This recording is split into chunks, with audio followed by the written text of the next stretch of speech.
तो दिल्ली सरकार के घर घर राशन योजना को लेकर राशन पानी लेकर राजनीतिक पार्टियां एक दूसरे पर चढ़ाई कर रही हैं। जी हां, गौरव भाटिया बीजेपी की तरफ से हैं और संजय सिंह जी लगातार आम आदमी पार्टी की तरफ से सांसद जी बने हुए हैं। तो आपसे मेरा सवाल है संजय जी, क्या राजीव जी की बातों में दम नहीं है? क्या ये महज राजनीतिक चुनावी लड़ाई का हिस्सा नहीं है? बीजेपी वर्सेस आप, हर मुद्दे पर कोई बीच का रास्ता, सहमति का रास्ता निकालने की कोशिशें ही नहीं होती। अच्छा देखिए, मैं सबसे पहले तो राजीव रंजन जी का धन्यवाद करूंगा कि उन्होंने मेरी बात का समर्थन किया कि कोई भी राज्य अपने राज्य में राशन को कैसे वितरित करेगा, यह उस राज्य सरकार का अधिकार है। ये स्पष्ट तौर पे वो भी मान रहे हैं कि राज्य सरकार इसके लिए नीति योजना बना सकती है। हमको इनसे किसी प्रकार की कोई परमिशन लेने की जरूरत नहीं है। बावजूद इसके 5-5 चिट्ठियां मैंने तारीख सहित आपको बताई कि किस किस तारीख को इनको भेजी गई। दूसरी बात, मैं पूछना चाहता हूं कि इस दौर में जब आप डिजिटल इंडिया की बात करते हैं, पिज्जा घर आ सकता है, हर एक सामान की होम डिलीवरी हो सकती है, तो भैया गरीब के राशन की होम डिलीवरी क्यों नहीं हो सकती? उसको पैक्ड राशन जितना उसके कोटे का है वो मिल जाए, इसमें क्या आपत्ति है? इसमें किसको आपत्ति हो सकती है? इसमें सिर्फ और सिर्फ राशन माफियाओं को आपत्ति हो सकती है। इसमें सिर्फ और सिर्फ राशन माफियाओं का साथ देने वालों को आपत्ति हो सकती है। और मुझे लगता है भारतीय जनता पार्टी को और मोदी जी को अपना नारा बदल लेना चाहिए। इनको अपना नारा कर लेना चाहिए, अब की बार झगड़ा वाली सरकार। ये कभी महाराष्ट्र से लड़ेंगे, कभी बंगाल से लड़ेंगे, कभी झारखंड से लड़ेंगे, कभी दिल्ली से लड़ेंगे। और केजरीवाल जी से तो पता नहीं इनको कितनी परेशानी है। कोई भी योजना अगर जनहित में वो लेके आते हैं, उसमें समर्थन और सहयोग नहीं देना है। अरे भाई, इस देश में संघीय ढांचा है, राज्यों का सहयोग और समर्थन नहीं करना है। इनको क्या करना है?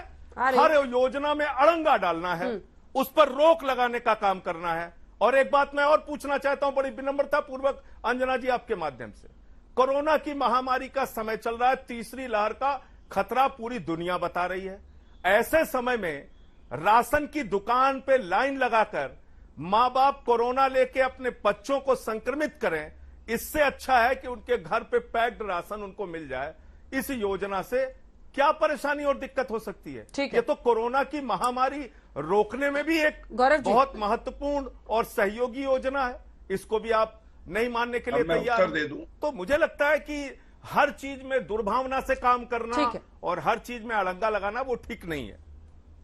ठीक है गौरव जी, क्या आपकी सरकार दुर्भावना के साथ काम करती है नॉन बीजेपी स्टेट्स के साथ? क्या राज्य, पूरे देश में एक भी ऐसा नॉन बीजेपी शासित राज्य है जिससे आप लोगों का समन्वय अच्छा हो?